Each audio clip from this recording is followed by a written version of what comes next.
Merhaba arkadaşlar, kanalıma hoş geldiniz. Bugün sizinle beraber aklınızdaki kişi bugün hayatında neler yaşıyor ve siz neler yaşayabilirsiniz? Bunlara bakacağız. İlahi Güç'ten en net bilgileri alarak aktarabilmek için niyetimi alıyorum. Enerjiye dahil olmak için kanalıma abone olmanız ve bu videoyu beğenmeniz yeterli olacak. Hemen başlayalım. Öncelikle aklınızdaki kişi bugün hayatında neler yaşayabilir dediğimizde ağacın ruhu olarak geliyor. Kökleri sağlam bir temel oluşturuluyor. İlişkiler, hayat, sağlık ve huzur uyandıran bağlar sıkılaşıyor dedi.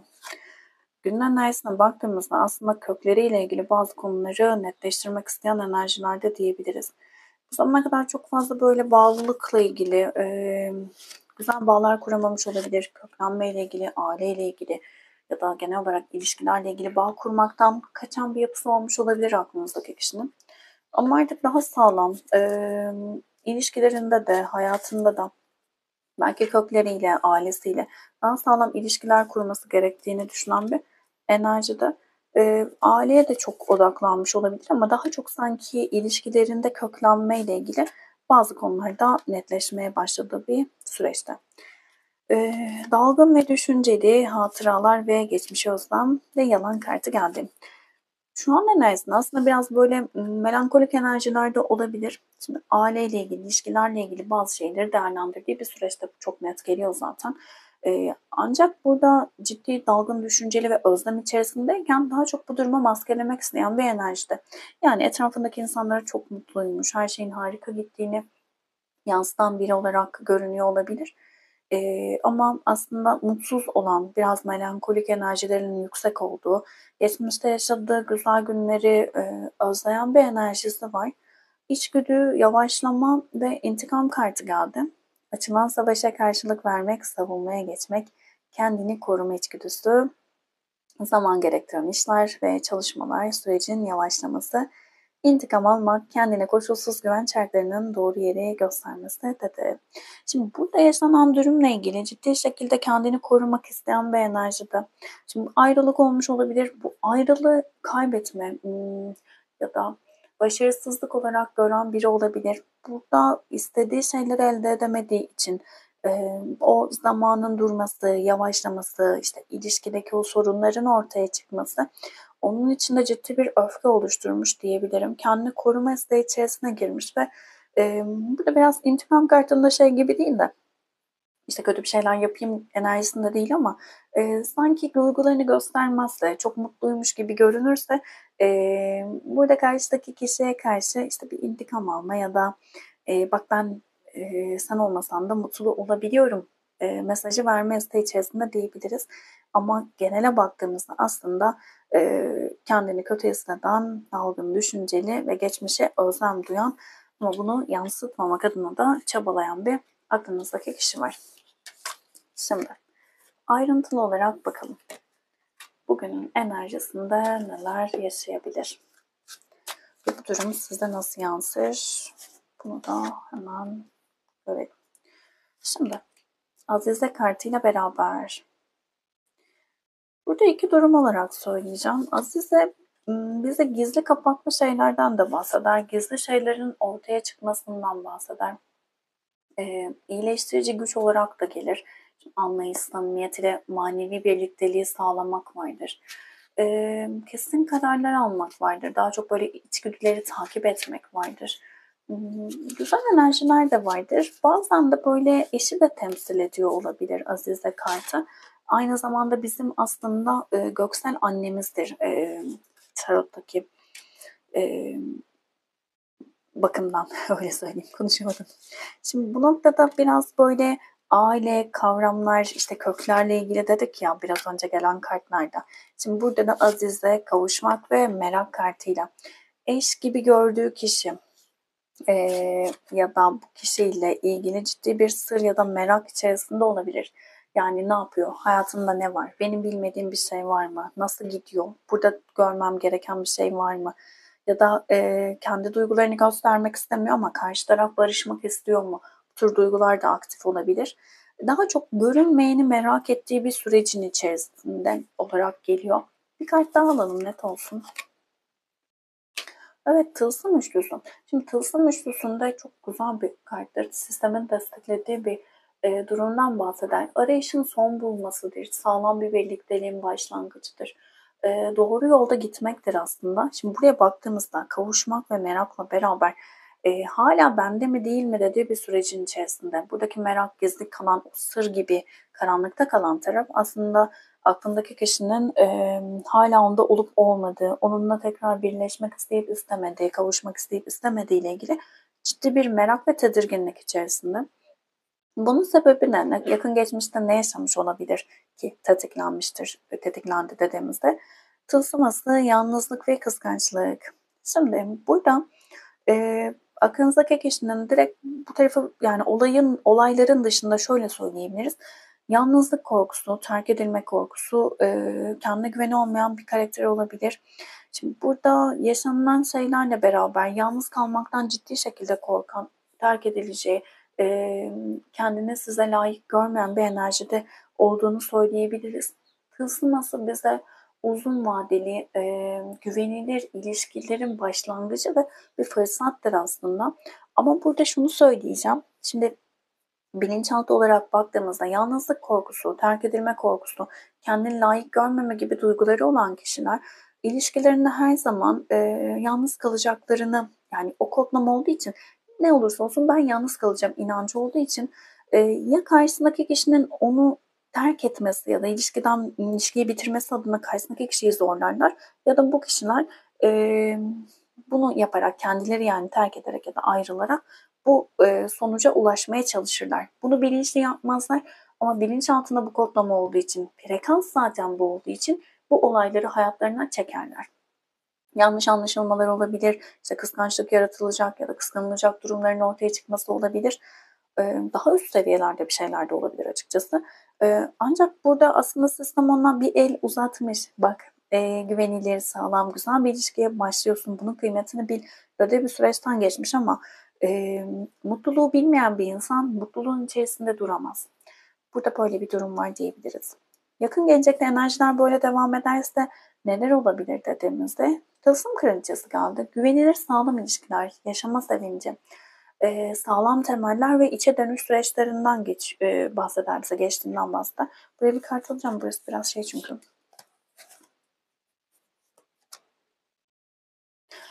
Büyücü kartı. Ya şöyle söyleyebilirim. Bu kişinin ya kafasında şöyle bir şey var.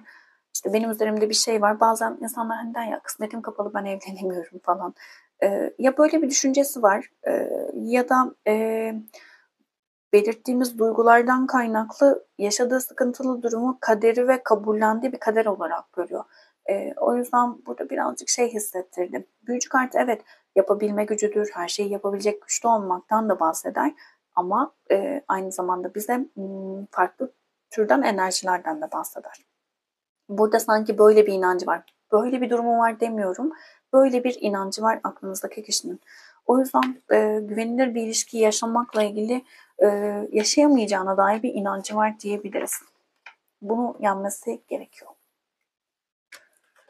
Şimdi size yansıması ne, buna bakalım. Daha sonrasında bugünün enerjisinde siz ne yaşayabilirsiniz, buna bakalım. Şu anki enerjiler size nasıl yansıyor? Bu ilişki içerisinde sürekli bir kavga durumu içerisinde olduğunuzu düşünüyor olabilirsiniz. Ya partnerinizle bu şekilde kavga halindesiniz.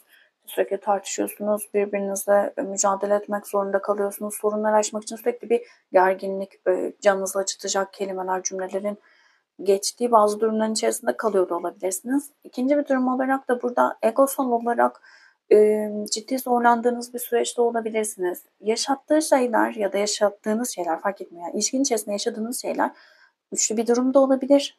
Kullanılan kelimeler, yaşanılan hayal kırıklıkları da olabilir. Ciddi şekilde canınızı yakmış ve burada ya egosal olarak harekete geçmek istemiyorsunuz, kendinize böyle bir şeyleri oturtamıyorsunuz, hakkı yoktu buna diyorsunuz, ben bunu hak etmedim diyorsunuz. Ya da iletişim devam ediyorsa da biraz kavga gürültüyle bir şeyleri çözme isteği içerisinde gidiyor diyebilirim. İsteği demeyelim ama kavga ve gürültüyle gidiyor diyebiliriz.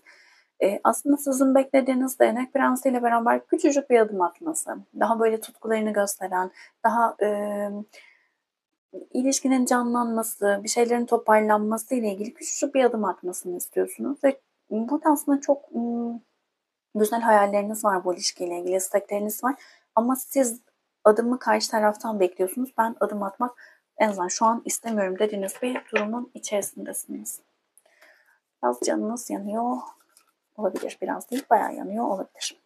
Bugün enerjisinde sizler neler yaşayabilirsiniz? Buna bakalım. Böyle 1, 2 ve 3 olarak kart seçin lütfen. Ceylan metaforu olarak geliyorsunuz. Masum olan, nazik ve terbiyeli, masum, derdi anlaşılamayan dedi. Güzel enerjilerdesiniz aslında ama kendinizi anlatamadığınızı, insanların sizi anlamadığını düşünüyorsunuz. Yani bazen böyle çok naif olan insanlar, kibar olan insanlar daha çok böyle karşıdaki insanlar tarafından anlaşılamayabiliyor. Yani bana bunu yapıyor gibi değil. Aslında bakmaları gereken şey bu kişi böyle. Anlatabildim mi bilmiyorum ama anlaşılmadığınızı düşünen bir enerjidesiniz bugün. Yanlış seçimler yaptığınızı düşünüyorsunuz. Kendinizi bulmak için doğru seçimler, doğru kararlar almak zorunda olduğunuzu düşünüyorsunuz. Kendinizle ilgili bazı şeylerin farkında olmadığınızı düşünüyorsunuz. Bir arayış içerisindesiniz. Özellikle gücünüzle ilgili. Kendi içsel gücünüzü kullanamadığınız ya da fark edemediğinizi, yani nasıl diyeyim, fark edememek derken, ya ben çok güçlüyüm ama neden bunu ortaya çıkaramıyorum dediğiniz bir sürecin içerisinde olabilirsiniz. Daha çok duygularınızı dinlediğiniz için yanlış kararlar aldığınızı düşünüyorsunuz açıkçası. Şimdi bakın, keyifli kartı ve yanlış seçimler, birlik kartı ve doğru kararlar geldi.